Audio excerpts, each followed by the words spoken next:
ഇന്നിപ്പോൾ രാവിലെ തന്നെ കുഞ്ഞാക്ക പോയിട്ട് മട്ടനൊക്കെ വാങ്ങിച്ചിട്ട് വന്നിട്ടുണ്ടായിരുന്നു കേട്ടോ. അപ്പോൾ ഇന്ന് മട്ടനും നെയ്പ്പത്തിരി ഉണ്ടാക്കാമെന്നാണ് വിചാരിക്കുന്നത്. അപ്പോൾ ഞാൻ കുളിക്കുന്നതിന് മുന്നേ രാവിലെ തന്നെ ഇതൊക്കെ ഒന്ന് വൃത്തിയാക്കി ക്ലീനാക്കി ഫ്രിഡ്ജിലേക്ക് അങ്ങ് മാറ്റി വെച്ച് കൊടുക്കാമെന്ന് വിചാരിച്ചു. അങ്ങനെയാണെങ്കിൽ നമുക്ക് ഈവനിങ്ങിൽ നല്ല ഈസി ആയിട്ട് ചെയ്യാമല്ലോ. അപ്പോൾ പിന്നെ രാവിലെ പുട്ടുപൊടി കൊണ്ടുവരാൻ വേണ്ടി മറന്നു പോയിട്ടുണ്ടായിരുന്നു. പിന്നെ ഇവർ രണ്ടുപേരും പോയിട്ട് പുട്ടുപൊടിയൊക്കെ വാങ്ങിച്ചിട്ട് വന്നു. അപ്പോൾ ഇസു വേഗം പോയിട്ട് അവൾക്കുള്ള സിപ്പപ്പാണ് കേട്ടോ എടുക്കുന്നത്. ഇതിൻ്റെ ഇടയ്ക്ക് നല്ല കാറ്റൊക്കെ അടിക്കുന്നുണ്ടായിരുന്നു കേട്ടോ. പിന്നെ ഞാൻ വേഗം കിച്ചണിൽ കയറിയിട്ട് ഇതാ ഉന്നക്കായാണ് കേട്ടോ സ്നാക്കിന് വേണ്ടിയിട്ട് റെഡിയാക്കി എടുക്കുന്നത്. അതിനുള്ള പഴമൊക്കെ ഒന്ന് പുഴുങ്ങാൻ വേണ്ടി വെച്ചു. പിന്നെ ഇതാ മട്ടൻ കറിയിലേക്കുള്ള സവാളയും കാര്യങ്ങളൊക്കെ ഒന്ന് റെഡിയാക്കി എടുക്കുന്നുണ്ട്.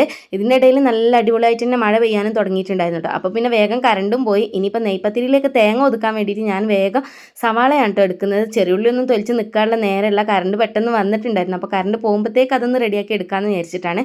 അങ്ങനെ അതൊക്കെ ഒന്ന് അരച്ചെടുത്തു. അതിനൊപ്പം തന്നെ മട്ടൻ കറി അടുപ്പത്തേക്ക് ആക്കിയിട്ടുണ്ട്. ഇനിയിപ്പോൾ ഉന്നക്കായിലേക്കുള്ള മസാല ഞാൻ ശർക്കര വെച്ചിട്ടാണ് കേട്ടോ ഇന്ന് റെഡിയാക്കി എടുക്കുന്നത്. അതും വേഗം ഒന്ന് ഷേപ്പാക്കി എടുക്കുന്നുണ്ട്.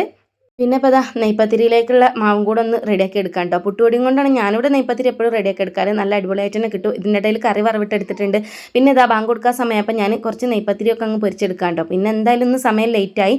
അപ്പോൾ പിന്നെ ഞാൻ നെയ്പ്പത്തിരി പൊരിക്കൽ അവിടെ നിർത്തിയിട്ട് ഉന്നക്കായ അങ്ങ് ഫ്രൈ ആക്കി എടുത്തു കേട്ടോ. എന്നാലേ ഇപ്പോൾ ബാങ്ക് കൊടുക്കുമ്പോഴത്തേക്ക് റെഡിയാക്കി എടുക്കുള്ളൂ. പക്ഷേ ഉന്നക്കായൊക്കെ അങ്ങ് പണി വന്നിട്ടുണ്ട് കേട്ടോ. രണ്ടാമത്തെ ട്രിപ്പിൽ എല്ലാം പൊടിഞ്ഞു പോയിട്ടുണ്ട്. ഇനിയിപ്പോൾ ബാങ്ക് കൊടുക്കാനുള്ള സമയം എല്ലാം ടേബിളിലേക്ക് സെറ്റ് ചെയ്തിട്ട് അപ്പോൾ ഇത്രേ ഉള്ളൂ.